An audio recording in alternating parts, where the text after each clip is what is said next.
Right, well, things are cracking on. It's January 2020, and I'm hoping to get Walt ready for MOT within a month, let's say, to give myself a goal. It'd be great to be out in the spring, and the plan is to fix up the Florida, do the front body work, and then sell it to its next owner. So I'll need something to go camping in. So, quick update and a quick run through of the stuff that I haven't managed to film. This is what I was working on over the weekend. This is the helmet. Don't know what you'd call it, but it's got LED strip mounted around the outside of what will be attached to the ceiling of the van, and then 3 spots in the downward facing part. So that's just in overnight to stop it going manky with the cold weather, but I need to fix that onto the ceiling today and wire in the lighting and see that working. I'm also doing, I've got a little project, hopefully will become a sideline project. I'm building a tilting mechanism for the solar panel on the roof, and I've got here a couple of relatively inexpensive Chinese linear actuators, and what I'm going to do is build up a framework. I've made a sort of dummy test here of the mechanism. I won't go into depth explaining it to you now, but the principle is that with 2 actuators you'll be able to raise the panel, which is represented by this piece of wood, 45 degrees to point in either direction. I've only got this mock-up working in one direction, but it was enough to convince me that I reckon I can do it. So I've gone ahead and spent it was only about 80 quid on actuators. So now I'm going to build an aluminium and wood mock-up framework, and with any luck it could be a product that I'll be able to sell on to other people looking to get something, I forget what the figure is, something like 30% more efficiency from your solar panel if it's pointing towards the sun. So in theory, whichever way you park, you can angle it one way or the other way. So that's what I'm going to be working on the rest of the day. I've just finished extending the other end of the bed, which for some reason was 4 centimetres further in towards the wall, so it just didn't look right heading back, and it does look much better now. So that's the bed base is on both sides fixed and in place. All I need now are piano hinges running along the backs, and I'll possibly use a couple of spare gas struts that I've got underneath, so that when you're lifting them up, it's actually you've got some assistance there. But that's kind of all done, and there's doweling. Got doweling underneath here to lock the panels in place when we're driving, and of course they lift across and go into here, so we've got a support on that side to keep that fixed. There's a little handle underneath here, there we go, so I can pull just this part. I can't demo it now because I haven't got hands free, but just pull the top part across onto there, and then you've got your double bed across the back. Yeah, well, I'll stop there for now. If there's any other little bits, I'll let you know.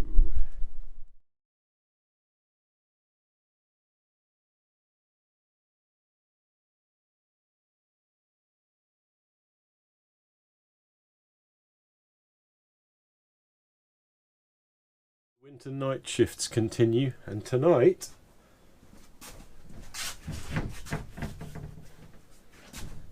it's seat foam cushion night.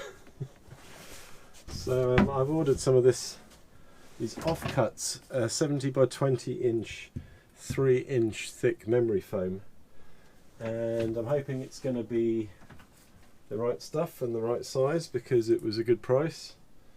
But let's just cut it and find out, shall we? Give it a go.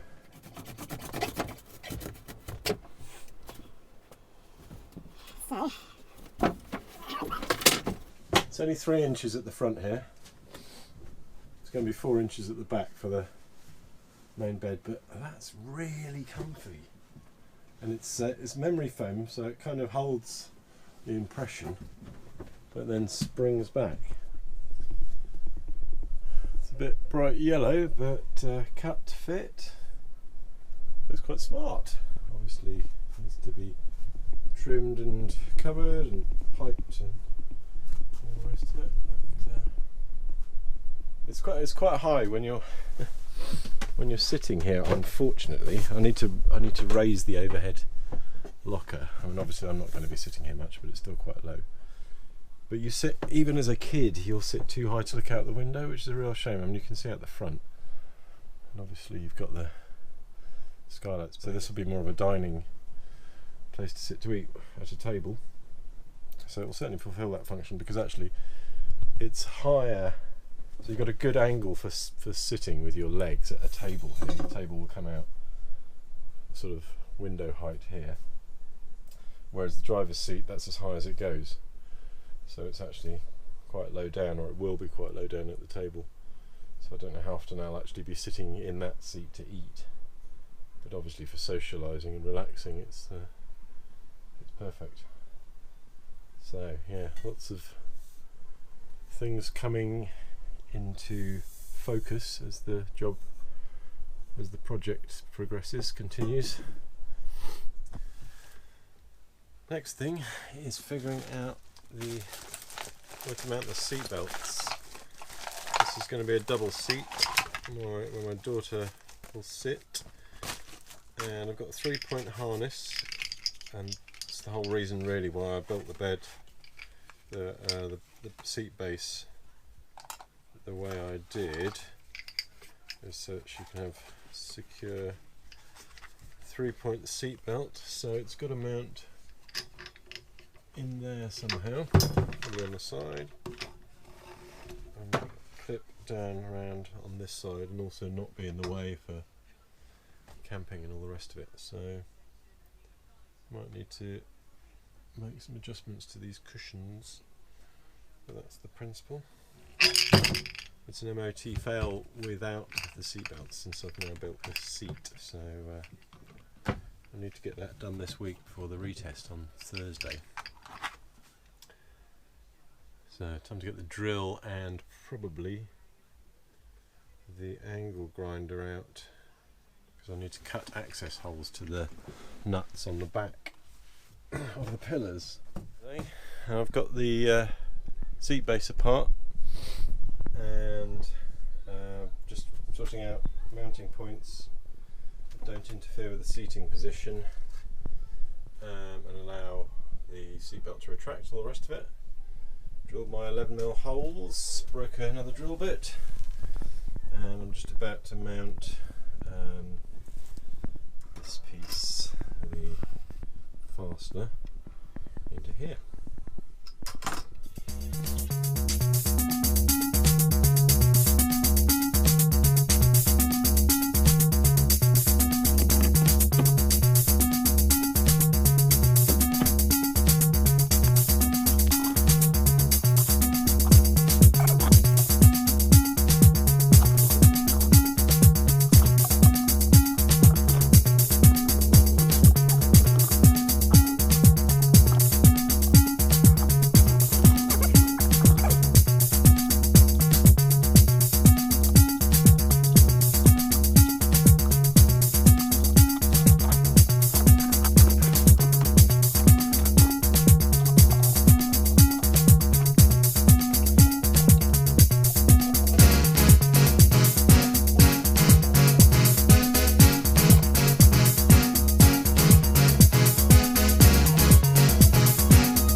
Passenger seat in the back finished, the dinette, Lola's seat, whatever you want to call it. Bit of a fiddle getting everything anchored securely, but I think that's going to be safe and sound. It's all structurally solid and bolted well, so hopefully we'll never have to crash test it.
big moment. I'm just going to try this new Lagun table leg. Lagun. It's one of those proper 360-degree swivel jobbies, and I'm hoping it's going to fit in the space that I've got down the side of the bed there, so we don't have to remove the table leg every time we lay Lola's bed here at the front. So let's take a look and see how it works. So I've got a mounting plate. This is for the tabletop. That's the plate. So this goes on the wall. It's got a couple of shims in there because they expect you to have to adjust it. And then a vertical section. It's a tight thing. It looks like it might just go. So that's not that. Oh, needs space on the other side. So I might have to mount this so it goes up here. It gives a bit of space in the window because there's a bit of overhang there I hadn't considered. So that's how it slots in. Let you see you need access to the back of that as well.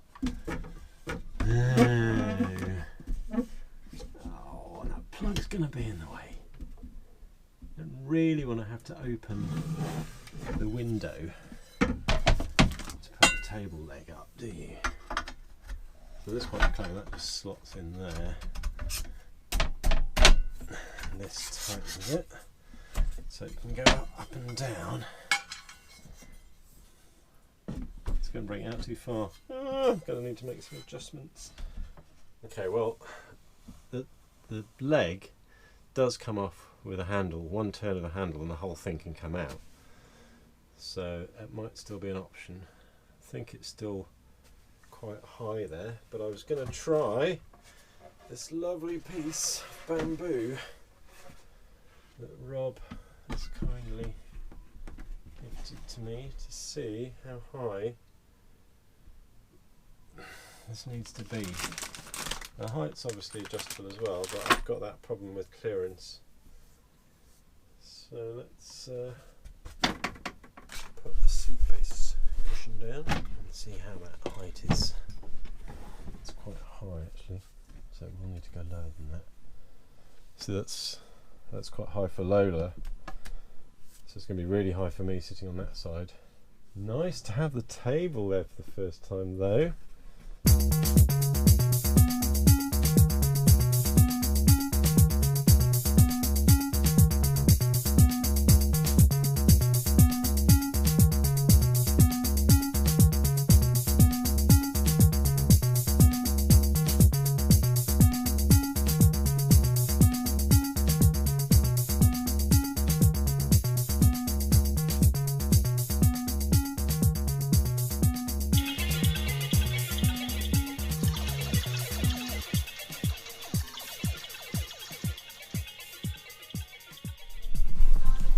Okay, this is the scary bit.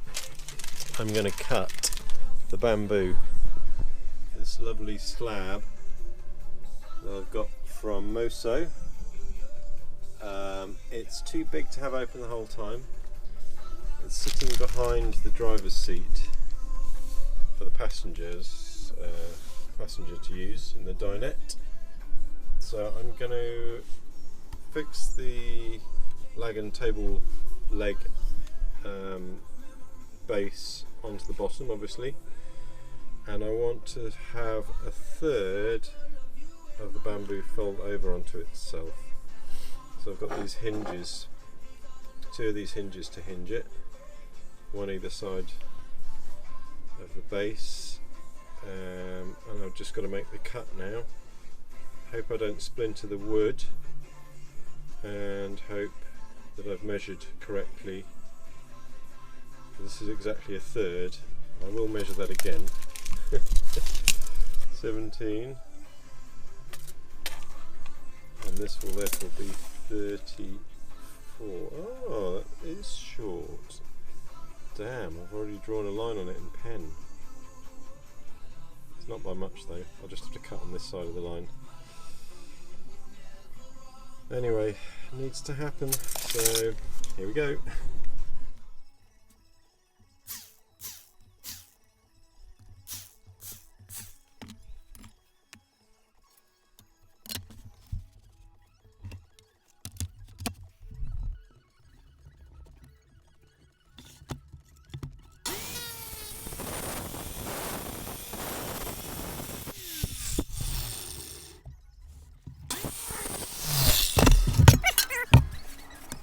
Wow, it's a clean cut. Good. And the next scary bit is cutting these out. Done it before, but still a bit of a freak thing to do to a nice piece of wood.